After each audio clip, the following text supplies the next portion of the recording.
Ultra tenth में आप सभी का स्वागत है। आज हम समझने वाले हैं फिजिक्स का चैप्टर 3 मानव नेत्र तथा रंग बिरंगा संसार।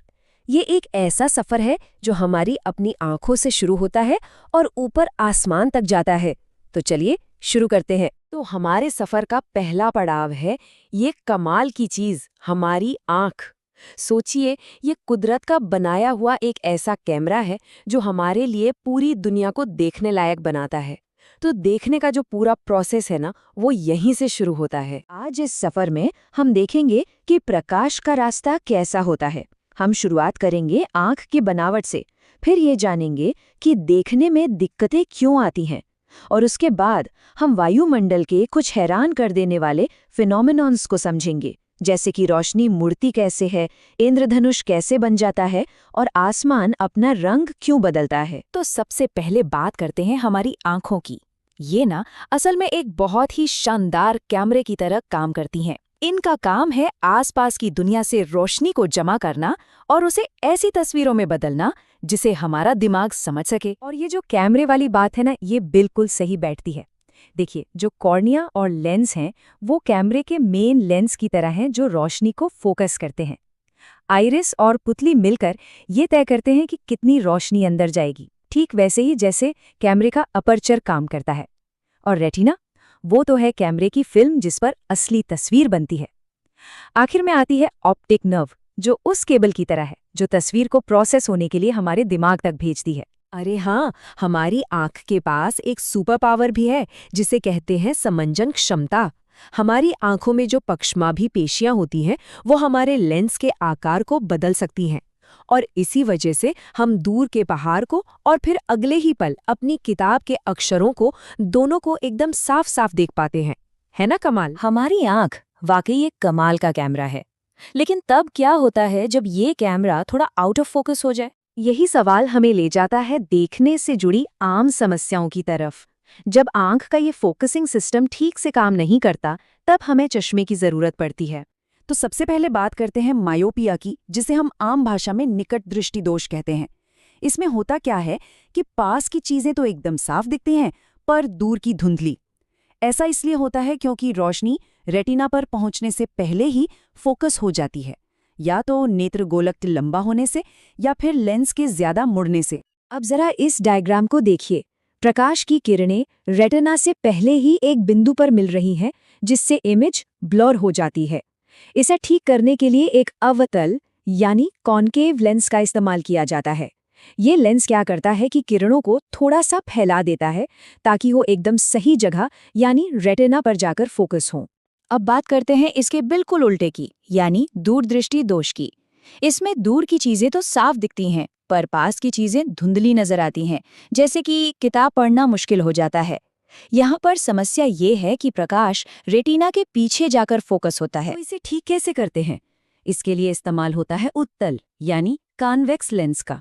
ये एक कन्वर्जिंग लेंस है, मतलब ये प्रकाश की किरणों को अंदर की तरफ मोड़ता है।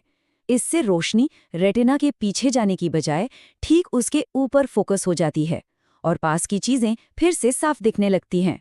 चलिए, तो आंख के अंदर की दुनिया तो हमने समझ ली, पर ये रोशनी हम तक पहुंचने से पहले कैसा सफर तय करती है? इसके लिए हमें जरा बाहर निकलकर आसमान की तरफ देखना होगा। देखिए, हमारा जो वायुमंडल है ना, वो हवा की बस एक मोटी चादर नहीं है। इसमें कई सारी परतें होती हैं और हर परत का तापमान और घनत्व, मतलब उसका गाढ़ापन, अलग होता है। जब प्रकाश इन अलग अलग परतों से गुजरता है तो वो सीधा चलने की बजाय मुड़ जाता है। इसी को हम वायुमंडलीय अपवर्तन कहते हैं और इसके असर बड़े ही मजेदार होते हैं। इसी कमाल के इफेक्ट की वजह से हमें रात में तारे टिमटिमाते हुए दिखते हैं। और क्या आप जानते हैं, इसी वजह से हमें हर दिन करीब 4 मिनट एक्स्ट्रा सूरज की रोशनी मिलती है। ऐसा इसलिए क्योंकि सूरज असल में उगने से 2 मिनट पहले ही दिखने लगता है और डूबने के 2 मिनट बाद तक दिखता रहता है। इस डायग्राम से बात और साफ हो जाएगी। आप देख सकते हैं कि सूरज असल में अभी भी क्षितिज के नीचे है, लेकिन उसकी किरणें वायुमंडल में मुड़कर हमारी आंखों तक पहुंच रही हैं और हमें लगता है कि सूर्योदय हो चुका है ना?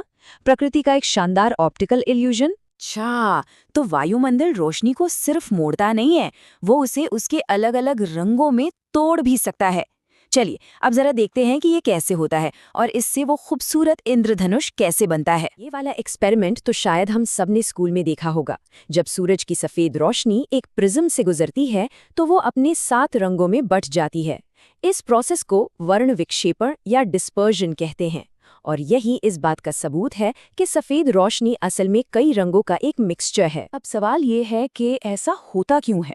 वो इसलिए क्योंकि हर रंग की अपनी एक अलग वेवलेंथ यानी तरंगदैर्घ्य होती है।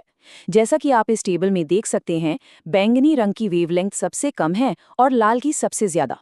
इसी फर्क की वजह से प्रिज्म से गुजरते हुए हर रंग एक अलग एंगल पर मुड़ता है और सारे रंग अलग अलग हो जाते हैं। तो फिर इंद्रधनुष कैसे बनता है? सीधी सी बात है, बारिश के बाद हवा में जो पानी की नन्ही नन्ही बूंदें रह जाती हैं ना, वो लाखों छोटे छोटे प्रिज्म जैसा काम करती हैं। जब सूरज की रोशनी इन बूंदों से होकर गुजरती है तो ये बूंदें उस रोशनी को उसके 7 रंगों में बिखेर देती हैं और हमें आसमान में एक खूबसूरत सतरंगी इंद्रधनुष दिखाई देता है। अब अपने सफर के आखिरी और सबसे दिलचस्प सवाल पर आते हैं। आखिर आसमान नीला क्यों है और सूरज डूबते या उगते समय वो लाल क्यों हो जाता है? ये सवाल हम सबके मन में कभी ना कभी तो आया ही होगा। इसका जवाब छिपा है एक चीज में, जिसे कहते हैं प्रकाश का प्रकीर्णन यानी स्कैटरिंग। होता यह है कि हमारे वायुमंडल में धूल और गैस के बहुत छोटे छोटे कण होते हैं। जब सूरज की रोशनी इन कणों से टकराती है तो वो बिखर जाती है। अब ये जो कण हैं, ये छोटी वेवलेंथ वाली रोशनी यानी नीले और बैंगनी रंग को सबसे ज्यादा बिखेरते हैं। और क्योंकि हमारी आंखें नीले रंग को लेकर ज्यादा सेंसिटिव होती हैं, इसलिए हमें पूरा आसमान नीला दिखाई देता है। फिर सूर्यास्त के समय आसमान लाल क्यों हो जाता है? सोचिए, सूर्योदय और सूर्यास्त के समय सूरज की रोशनी को हम तक पहुंचने के लिए वायुमंडल में एक बहुत लंबा रास्ता तय करना पड़ता है। इस लंबे सफर में ज्यादातर नीला प्रकाश तो रास्ते में ही इधर-उधर बिखर जाता है।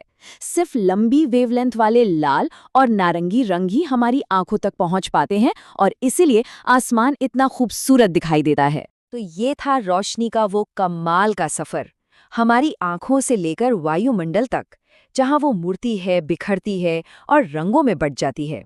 ये हमें सोचने पर मजबूर करता है कि क्या दुनिया वैसी ही है जैसी दिखती है, या हमारा देखने का तरीका ही उसे ऐसा बनाता है। इस पूरे विश्लेषण को देखने के लिए बहुत बहुत शुक्रिया। अगर ये सफर पसंद आया हो तो चैनल को लाइक और सब्सक्राइब करना बिल्कुल मत भूलिएगा।